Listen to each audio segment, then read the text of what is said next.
If you'd like to read along, visit shahnamequest.substack.com for transcripts, illustrations, and bonus content.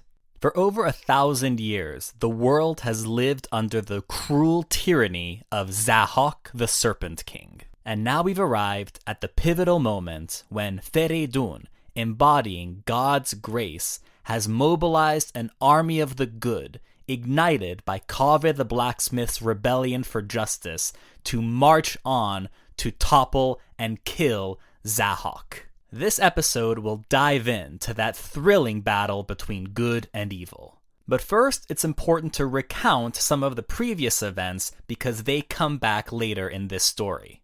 If you recall, Zahhak is called the Serpent King because two snakes placed there by Ahriman the devil sit atop his shoulders, possessing him with evil spirits ceaselessly. He took the throne by killing Jamshid, who was once a good king, but whose pride lost him God's grace and protection. One of Zahhak's first evil deeds was to corrupt Jamshid's pure and virtuous sisters, Shahnaz and Arnavaz, with dark thoughts and spells to torture them. If you also recall from an earlier episode, the last major battle between good and evil, the leader of that army of the good was King Tahmures the Div-binder, whose weapon was a magic mace that had the figure of an ox head atop it. One more event to recount is that Zahhak's demise has been foretold by a prophecy, in which it says that young Fereydoun will grow up and be able to topple Zahhak, but it is not yet clear how or when. It's also important at this moment to reorient ourselves geographically. Although the setting is still a mythical realm, this is the moment where you start to see real cities that still exist today surface in the Shahnameh and texturize a map. In fact, as we enter the battle, you'll be able to actually trace on a map today exactly where the characters are going. So with that information all now recontextualized, let's dive into the battle between Fereydoun and Zahhak. In the lead up to the battle, Fereydoun gives his first command, which is to forge a new weapon, just like the one King Tahmures wielded generations before, a magic mace with the figure of an ox head on top of it. That is the tool by which Fereydoun will seek to liberate the world. At this moment, we also discover that Fereydoun actually has two older brothers, and they've now joined his army. The army is now massive, with troops as well as wild animals like buffaloes and elephants. Fereydoun commands the cooks to feed the army with a sumptuous and nutritious meal to give them everything they need to fight. Fereydoun is then visited in secret by the angel Surush. If you recall from the story of Qumars, Surush is the omniscient angel who guides the forces of good on earth. And Surush equips Fereydoun with magic spells and magic keys that unlock every door to Zahhak's palace to give him every chance at penetrating the Dark Fortress. So of course by now it is unambiguous that God is fully behind Fereydoun. With the army fed, the wine drunk, and the sun now setting, Fereydoun says it is time to rest and repose. He sets up his bed in a tent at the foot of a tall cliff and goes to sleep.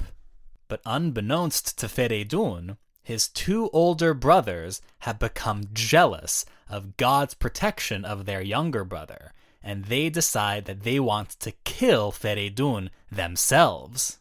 So in the dead of night, Fereydoun's brothers ascend the cliff and dislodge a boulder to fall on Fereydoun and crush him while he's sleeping. But God, seeing this, makes it so that the noise from the boulder falling wakes up Fereydoun, and just at that moment, the boulder stops dead in midair, saving Fereydoun's life. Fereydoun's reaction is actually unfazed, and he goes back to sleep to recharge.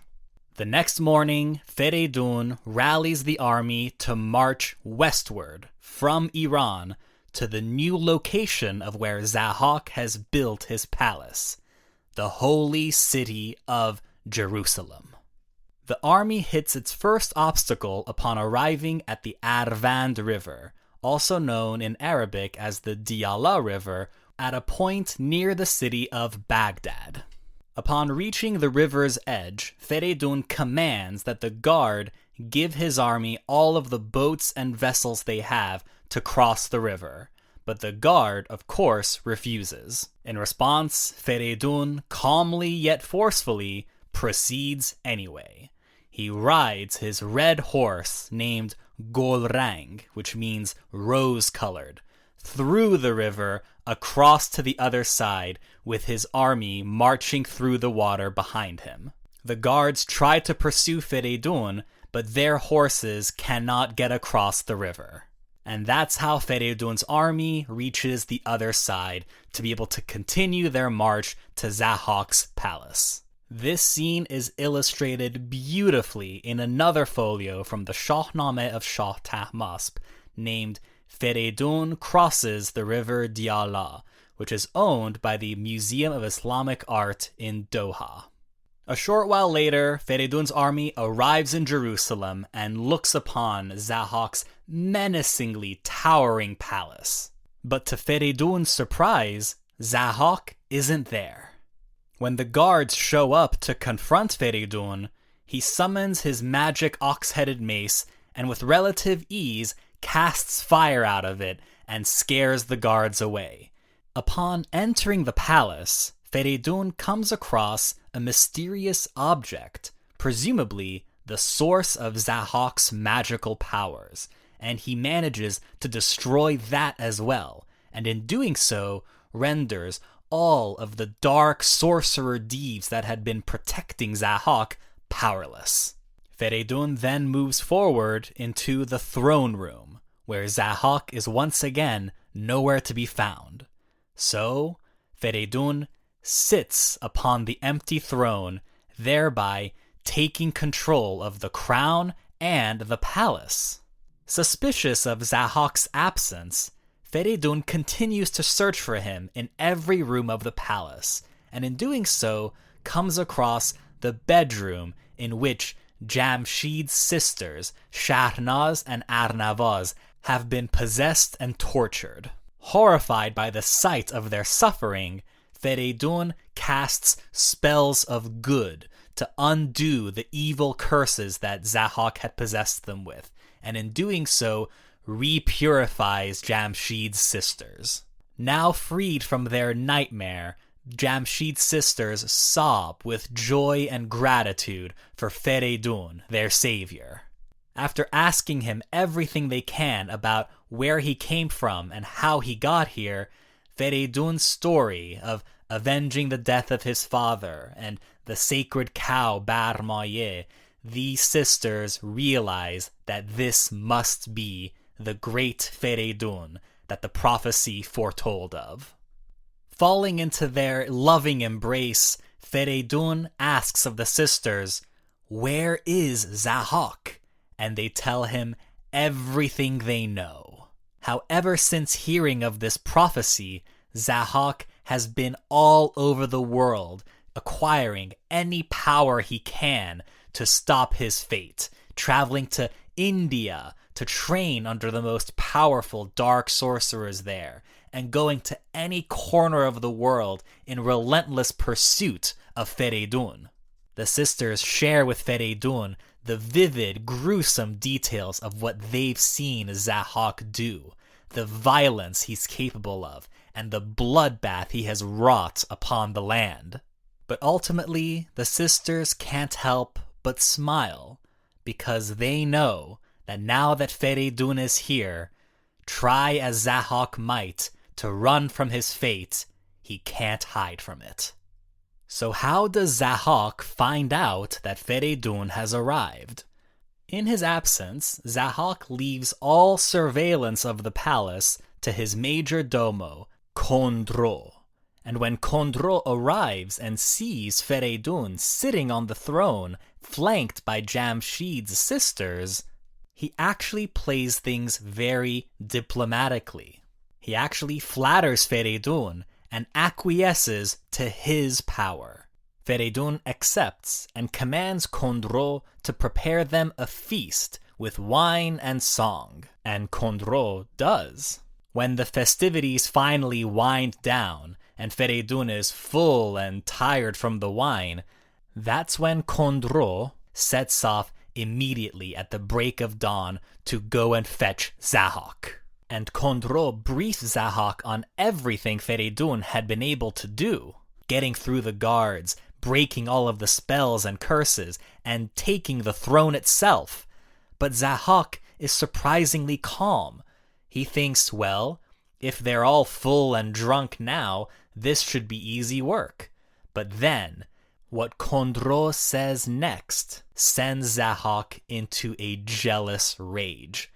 He tells him that Fereydoun was able to find Jamshid's sisters, uncorrupt them, and get them on his side, and they are now worshipping him and giving him everything he needs to defeat you. The image of Jamshid's sisters, whom Zahhak treasured so much, now fawning over Fereydoun, makes him crazy, even more than before. And that is what makes him rally his full army of Deeves and dragons and warriors and troops to march on and reclaim his throne. And when Zahhak's army arrives, Fereydoun's army is ready, and they clash, and it becomes a chaotic bloodbath. Javelins and arrows flying overhead as elephants and horses trample over warriors. The frantic and brutal battle kicks up the dust into a black smoke, thick enough to block out the sun, and everything is dark as night. It's in that fog that Zahhak disguises himself in armor so that nobody can recognize him and re-enters the palace to find Fereydoun. He summons a long rope with which he scales to the top of the palace, to the roof just above the throne room. As he tries to be discreet in his next attack, Zahhak can't help the urge to look into the window, and there he sees them, Jamshid's sisters, laughing and smiling and talking with abandon against Zahhak and heaping love and praise over Fereydoun. The sight is too much for him to bear, and Zahhak charges in. He unsheathes his steel sword, getting ready to kill Jamshid's sisters. But before the Serpent King's blade can touch their throats, Fereydoun, swift as the wind, takes out his magic ox-headed mace. He sweeps it up and strikes Zahhak on the head, plunging him to the ground. And in that same flash, as Fereydoun sweeps again to deliver the final blow, he is stopped by the angel Surush, who tells him that the Serpent King is destined to meet his end, but not like this. If you really want to kill Zahhak and end this curse once and for all, he must die the way the prophecy foretold. And we'll find out what that is in the next episode. If you enjoyed this episode, feel free to share it or leave a review. Thanks for listening, and stay tuned for more Shahnameh quests.